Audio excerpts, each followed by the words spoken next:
Hey guys, we're back. So this is the tiers 2 days ago and yesterday. So now we're gonna look at your comments to see if there's any petition from the familiars in the meta counter. First we have Kazuha, and this is gonna be a quick one. For me, I will put Might in strength and numbers because he also can't do anything versus a BTS team. So this is a petition to move down Might because, as he said, going against a BTS team, he won't do much, and I agree with that.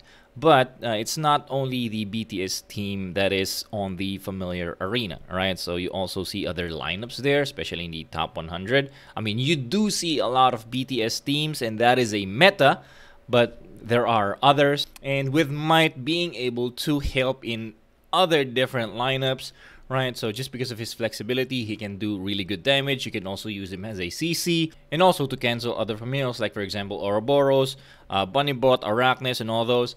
So with that, for me, his flexibility is very important, and so he is staying here and belongs here in the meta counter. Next, we have NDJ, who concocted a very compelling argument, and he probably did this while taking a shit. Right? It's a very long comment, but I'll just read to you his points. So I'd personally bump him another tier. He's talking about Shrimpaler if it was up to me, just because, in my opinion, he's the defining factor of BTS. Because he let a boar survive until he is buffed up. He's the only non-limited familiar that we can get currently from the BTS combo. Then number 3, even before the BTS meta, he is reliable enough to let your nuker survive just long enough to launch their second nukes. Now this is really good. I totally agree in all of this. This one though, he's not the defining factor of BTS. Like, it is Boar. He is the defining factor of BTS. You are basically building around Boar, but he does have that flexibility. I agree with that. So he is also not rare. He is not limited. That is a good bonus. But I don't think I can move him up. If you see the next row, you will probably understand why. Alright, so there's that. Let's look at the next row. Show me the next one. Oh, look at that! Shrimpaler is here! Alright, so I did move him up. I succumbed to the pressure. Well, not really the pressure, but I really do think that, like, and you reminded me this, NDJ, he really is good. And he is one of the familiars that I have been using, even though he is not high awakening. So my other accounts, I have him at A4 and at A3, so not really good in terms of awakening, but he is still not really dominating, but in terms of his support, really good support. And plus, with that OP healing, he is not only usable in a Swordboard team, he can also be used, like for example, and this is a spoiler, with a bird team, right? So I think all points considered, as a support, he is a really strong support. And lastly, this is a pyramid, so I guess it just made, it's not a perfect pyramid, like it's not triangular, but it, like, bringing Shrimpaler up makes it a little bit more triangular in a way. But yeah, so there we go, Shrimpaler right here in the F2P advocates. Thank you very much, NDJ, for reminding me all those things. So there we go, Shrimpaler moving up a tier to F2P advocates. This F2P advocates is just the tier where they are really good enough to build a team on, except for Shrimpaler, who is, we're not really building a team around Shrimpaler, but he is a very vital part of, you know, a lot of teams, and he's kind of a free-to-play darling, right? But the other two, who is here before Shrimpaler, and this is really what separates them from the 2 lower tiers, the strength in numbers and meta/counter. You can and you should build a team around them, especially if you are a free-to-play player or a low-budget player. So if you have them at good awakening, forget all the other familiars. Just make sure that these two, they're maximizing their full potential. Now, I'm not saying that you should put them in the same team. You can if you want to. Personally, I am not, but in theory, it can work in some way. But anyway, I'm getting ahead of myself. Let's look at them individually. Let's start with Sorbor. With Sorbor, there's probably not a lot needed to be said here. If you are playing in the familiar arena, he is meta, so you've probably seen him a lot. If you have watched me, if you have joined the stream in the past, I have recommended him a lot, especially if you're a free-to-play player. He is just really good. He is what you build your team around, and he is the important part in the BTS team. And I say important because you want him at his very best. Like, the best toys that you can find are like the specific ones. If you can have it 5-star, very, very good. If you can have him at 810 plus 300, definitely. And that is not to say he won't be good if he is not at his very best. But the stronger he is, the higher you can rank. And as I have said, you can even go against whale players if he is at his very best. The only reason why he can't go higher than this is because he's only for the BTS team, and the BTS team is only the best for defense, right? So that's why he is in the same level as Shrimpaler, even though, like, you know, in the BTS team, Shrimpaler is important, but not as important as Sorbor, right? So you can have Shrimpaler at A3, A4, or even just at A5 in a BTS team, and it will still work to some degree, especially if your Sorbor is really, really good, right? Built correctly. But just because of the flexibility of Shrimpaler, you can use him in the attack team. You can use him in a different lineup, unlike with Sorbor, right? So that's why they are in the same level. Some of you might say, well, if he's only usable for defense, he is probably a candidate to move down. Well, that might be true if he wasn't that OP in defense. So really, he is a familiar that is so good on defense that even if you are a free-to-play player, you can reach top 100 just by doing defense. As a free-to-play player or a low-budget player, what else do you want? It's possible for you to get the same amount of money as whales with a lower investment. And that is no bullshit. Even I have experienced this. I've shown you my account that is using a BTS team. It has reached top 100. So yeah, Sorbor definitely belongs here. Alright, let's go with Bird. Now with Bird, he is probably the best pound for pound familiar out there. By pound for pound, I mean like Awakening for Awakening.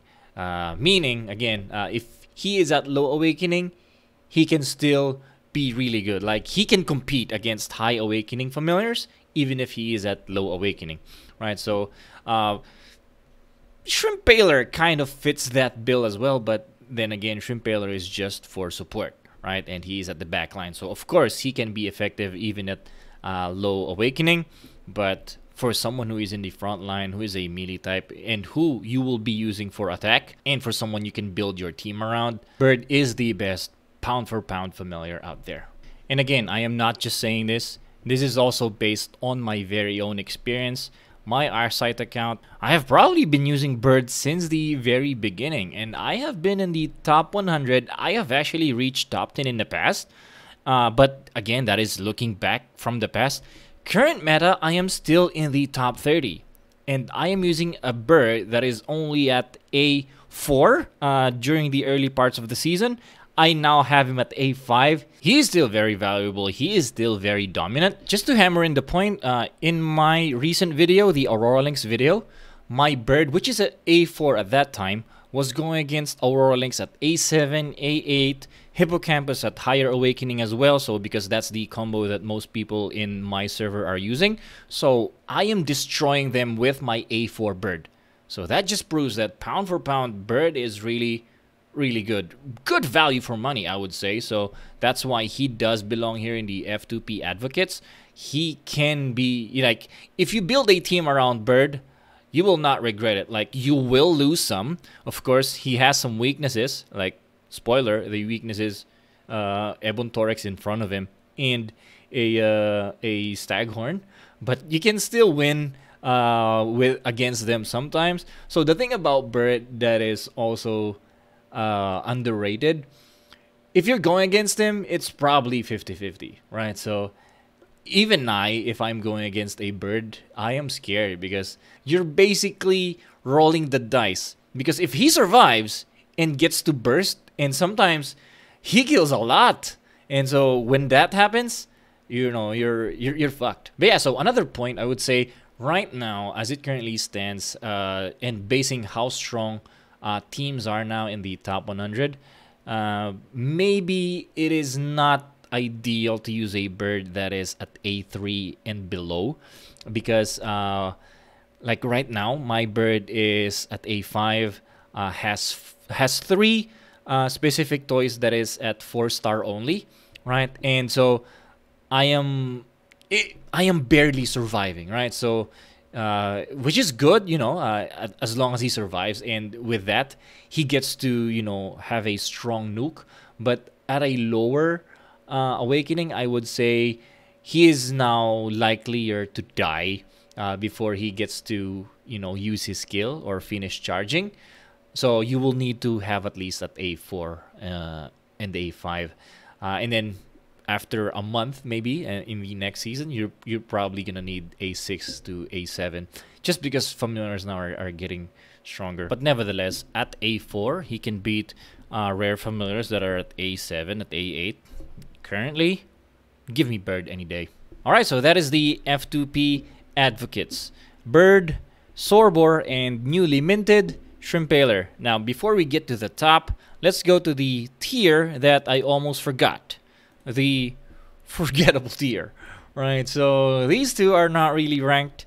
It's really hard to rank them just because they are super expensive and you don't really see them. Like, they are much more expensive than the, like, having a rare familiar, I think. Like, if you get them from the banner, because like this one would be around 10,000 pesos, and 10,000 pesos would be like $200 having one if you buy them, right? So yeah, in theory, I would say, just if we go by today's meta, right, Reimu would be good going against a Sorbor team, okay, like the BTS team. He will be good at that because, one, he can't be cancelled by Ebon Torex just because of how long he uses his skill. So when Ebon uses his skill, he is still at cooldown. So if someone is using Ebon Torex, he can use his skill against an Ebon Torex, and then Ebon Torex will go to the back line just because, you know, that's how his skill works. He will inflict chaos, which makes the familiar just, you know, go around the battlefield, and so with that, it's possible for you to get to the back line right away. And then if there's no Ebon Torex, you can just use the skill and then basically get to Sorbor right away, and then Sorbor will go to the back line, and then you can get to the Shrimpaler right away. So you're basically breaking their defensive formation. So yeah, but that's just in theory. And with Mr. Krabs here, he is good together with a Sorbor team, right? So since he's a melee type and a def type, you can use Crab together with a Ebon Torex, let's say, and then because with Crab he can cancel Hippocampus and also Aurora Links. It's just because the way his skill works, he will stun 2 familiars in the back line, right? So if there's 3 range familiars, so you're kind of rolling the dice there, but the point is he can be good as a, you know, delaying tactic type of familiar, and he's a def type. The only problem there is getting more awakening, right? So just for the price alone, it is not worth using, but I still need to put them here. So if you're a billionaire or a millionaire, yeah, probably worth using, but if not, no. Even whales would have a hard time. Yeah, forgettable rank. All right, so that is for today's video. Unfortunately, we have to cut it short because we are over time, but tomorrow will be probably the most predictable one. But yeah, so these are the F2P advocates and the forgettable tier. Let me know your thoughts if you want to move up someone or move down. I doubt you have any issues with the forgettable one. But yeah, thank you guys for watching. I hope you enjoy that. I'll see you tomorrow.